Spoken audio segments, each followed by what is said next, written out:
안녕하십니까, 최영주입니다. 자, 한미글로벌 그리고 히림 제가 11월 10일 날 영상을 찍었었는데 그 AS 좀 말씀을 드릴게요. 예, 뭐 빈살만이라고 하죠. 뭐 사우디 왕세자 뭐 17일 날 방한한다고. 예, 그리고 게다가 뭐 이재용 부회장, 회장이죠. 그리고 정의선 회장 등 거물들이 뭐 같이 또 회동을 한다 그래서 또 기대가 좀 됩니다. 자, 제가 그런 말씀을 드렸어요. 이게 한미글로벌 같은 경우가 낙폭이 심해질 때가 언제냐면 시장이 살아날 때예요. 자, 요런 흐름들이, 이 파동들이 나오는 것들은 사실 시장의 불안감과 동시에 나온 거죠. 그죠? 이런 뭐 그야말로 작전주잖아요. 그죠? 자, 히림도 마찬가지고 뭐 코론글로벌도 같이 좀 급등을 했던 종목인데 뭐 세 개인데 어쨌든 오늘은 코론글로벌하고 한미글로벌하고 히림을 좀 볼 텐데 이 종목들은 이제 좀 조심할 단계에 대해서 말씀드릴게요. 자, 이게 두 가지 케이스를 말씀드렸죠. 바로 투탑하고 일단 무너지는 거, 근데 못했어요. 그대로 밀려 내려왔죠. 자, 그렇다면 이제 이거 B파 이런 식으로 한번 무너졌다 살아날 가능성도 있죠. 자, 일단 뭐 왕세자가 와서 뭐 한국에 그냥 구경하러 왔고 우리는 한국과 네옴시티에 대해서 할 게 없다 이런 말 할 가능성이 없어요. 분명히 좋은 얘기 해줄 겁니다. 나중에 다른 나라랑 하더라도. 자, 그런 기대감에 리턴 수급은 좀 가능할 가능성이 아주 높죠. 이런 가능성. 그리고 이 네옴시티가 예전보다 커졌어요. 예전에 진짜 신기루 같은 거였죠. 2017년인가 18년에 처음에 얘기 나왔을 때 잠깐 건설 주먹개만 툭툭 뜨고 그러다가 그만 없어졌던 얘기인데 이번에는 조금 좀 세부적으로 얘기가 오고 간다는 거. 근데 이게 중동 프로젝트들이 사실 그런 게 있죠. 오일머니의 뭐랄까 조금 신뢰도는 좀 떨어져요. 이 사람들은 그렇게 밀어붙이는 힘이 없는 것 같기도 하고 약간의 립 서비스도 좀 강하고 그래서. 근데 이번에는 좀 제대로 좀 나온다는 게 좀 고무적인 일이긴 합니다.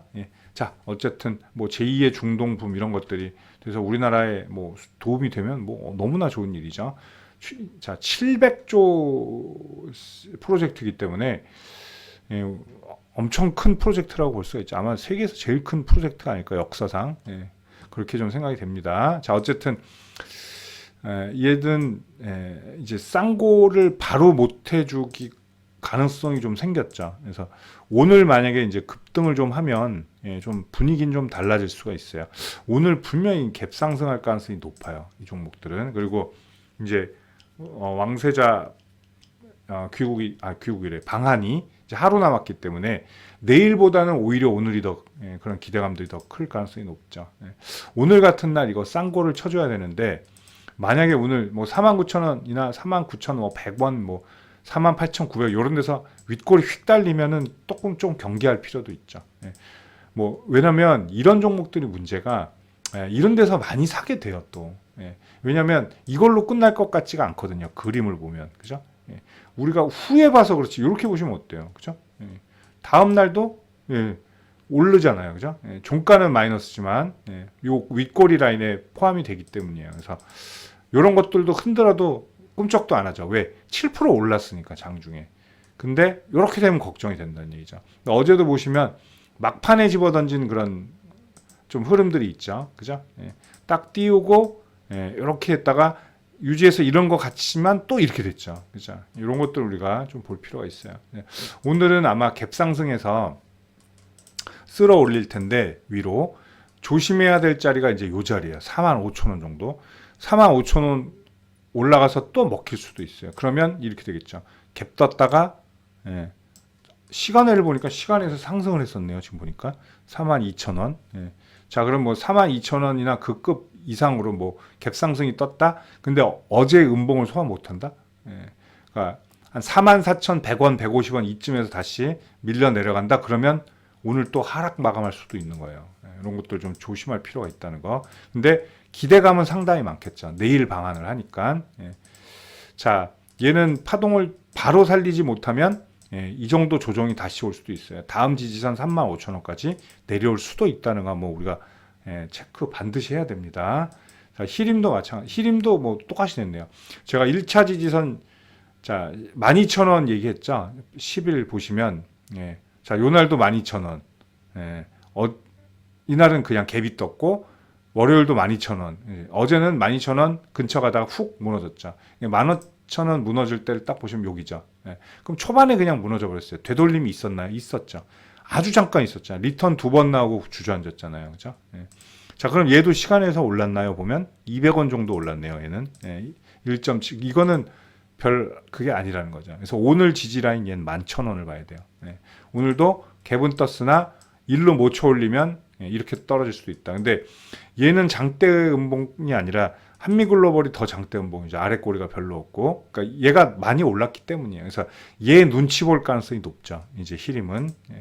자, 히림도 마찬가지로 얘는 원슈팅 방식으로 올랐기 때문에 얘는 11,000원 지지 못하면 뭐 한 10,000원 초반까지도 바로 내려올 수도 있다는 거. 오늘 내려온다는 얘기가 아니고요. 11,000원 지지하다가 시간을 오래 끌면 그렇게 된다. 얘는 이렇게 돼야 돼요. 이렇게 여기서 지지 보고 이렇게 올라가서 듀얼탑 정도 해낼 필요가 있습니다. 자, 그리고 반드시 체크해야 될 건 뭐라 그랬죠? 이전 고가 체크하라고 했잖아요. 그죠? 자, 이런 데가 또 저항이 돼요. 결국엔. 요 라인들이. 그러니까 12,000원, 14,000원 라인을 이 물량을 다 소화한 게 아니라고 봐야 되겠죠. 그죠? 그래서 11,000원 지지 여기 들어가서 여기서 사실 꿈틀대다가 다시 한번 주저앉을 수도 있어요. 그러니까 조심해야 됩니다. 히림은. 자, 한미글로벌은 그건 아셔야 돼요. 만약에 이거를 그냥 내용으로 베팅하시면 크게 잃으실 수도 있어요. 물론 크게 수익을 낼 수도 있지만, 자, 그리고 조심해야 될 것들, 특히나 뭘 조심해야 되냐면 이런 종목도 할 때 조심해야 되는 게 외국인이 샀네요. 기관이 샀네요. 이거 신경 써서 따라가다간 큰일 날 수가 있어요. 고가에서. 자, 물론 그 외국인 창구들이 믿을 수도 없겠지만 그들이 산 건지 아니면 넘긴 건지는 알 수가 없어요. 절대 뭐 삼성전자 이런 뭐 코스피 200 연동하는 선물 연동하는 종목이나 좀 그렇게 보시지, 이런 종목들 히림 이런 것도 거래원 보시고 샀네, 외국인 샀네 이걸로 하시면 상당히 위험한 일이 일어날 수도 있다라는 거 되게 조심하셔야 됩니다.